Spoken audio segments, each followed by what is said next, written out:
एक बार की बात है, घने और हरे भरे जंगल सुनहरीवन में अलग अलग तरह के जानवर रहते थे। यह जंगल अपनी शांति, सुंदरता और आपसी मेल जोल के लिए दूर दूर तक प्रसिद्ध था। यहाँ हर जानवर अपनी अपनी जिम्मेदारी निभाता था, मगर किस्मत को शायद कुछ और ही मंजूर था, क्योंकि एक घटना ने सभी के जीवन में बड़ा बदलाव ला दिया। सुनहरीवन के बीचों बीच एक छोटी नदी बहती थी, जिसमें साफ चमकता पानी लहराता रहता था। उसी नदी के किनारे एक हिरनी का परिवार रहता था। हिरनी, उसका पति और उनका छोटा सा बच्चा टिमटिम। टिमटिम बहुत चंचल और जिज्ञासु था। उसे हर चीज को छूना, देखना और समझना अच्छा लगता था। उसकी माँ अक्सर उसे चेतावनी देती, बेटा, ज्यादा दूर मत जाना, जंगल बड़ा है, कहीं खो जाओगे। लेकिन टिमटिम अपनी जिज्ञासा में कभी-कभी यह बात भूल जाता। एक दिन दोपहर के समय, जब सूरज की किरणें पेड़ों की पत्तियों के बीच से छनकर जमीन पर सुनहरी चमक बिखेर रही थी, टिमटिम खेलने निकल पड़ा।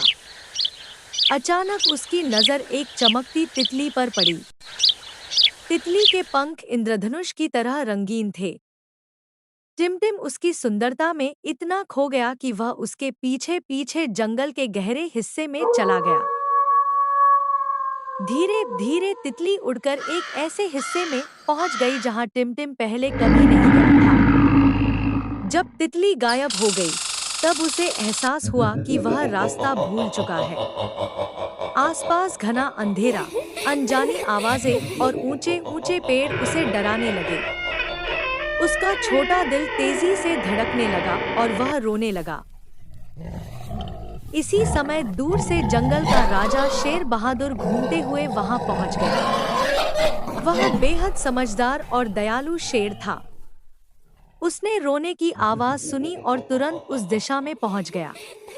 क्या हुआ छोटे? शेर ने नरम आवाज में पूछा। टिमटिम सिसकते हुए बोला, मैं रास्ता भूल गया हूँ, मुझे घर जाना है। शेर बहादुर मुस्कुराया, चिंता मत करो, हम मिलकर तुम्हें वापस ले जाएंगे। शेर ने एक तेज दहाड़ लगाई, डराने के लिए नहीं, बल्कि मदद दिलाने के लिए। वह जंगल का संकेत था कि कोई समस्या है और सभी मिलकर इकट्ठा हो जाएं। कुछ ही समय में जंगल के कई जानवर वहां इकट्ठा हो गए।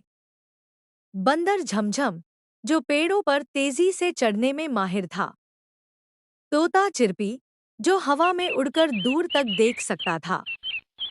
हाथी गणेश, जिसकी ताकत और समझदारी सबको पसंद थी। भालू मोती, जो भारी रास्तों को साफ कर सकता था।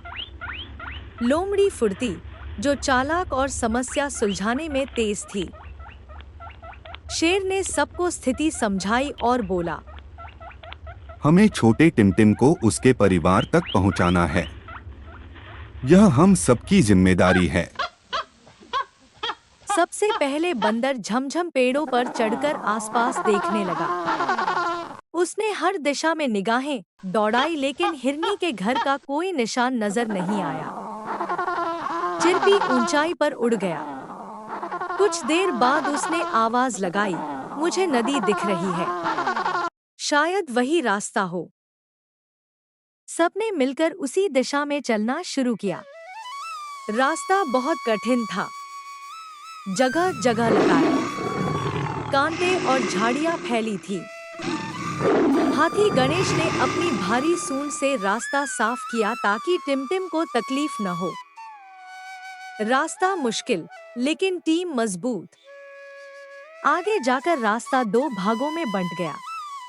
कौन सा रास्ता सही है, यह किसी को नहीं पता था।